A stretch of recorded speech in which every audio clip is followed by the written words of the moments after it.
This is the terrifying true story that inspired the film The Long Walk. This film is coming out in September, and it's about a group of teens who are part of this government-run contest, where if you stop walking, you are executed. What I haven't seen anyone online discuss is there is something very similar that happened during World War II. This was called the Bataan Death March, and it happened back in 1942 in the Philippines. This is one of the darkest parts about the war that nobody really talks about. American and Filipino soldiers surrendered to the Japanese in the Philippines.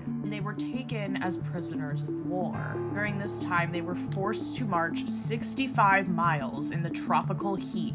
Just a reminder, this is what the Philippines looked like in the 1940s. Like, it was so hot. There was no food, there was no water for them, there was no rest for them. The brutal thing about this is if they stopped walking, they would be ended. Soldiers were shot, they were beaten, and some collapsed from exhaustion and were left to just die in the dirt. Others were executed just because they asked for water. And very sadly, over 10,000 people died in that march. This was a war crime that was so horrific that generals responsible for it were tried after the war ended. This historical event perfectly mirrors Stephen King's story. When I'm looking at all this stuff for The Long Walk, I'm thinking like, this isn't just a movie. This is drawing from real historical trauma. Like, this is not some dystopian thing. This really happened. Follow for more.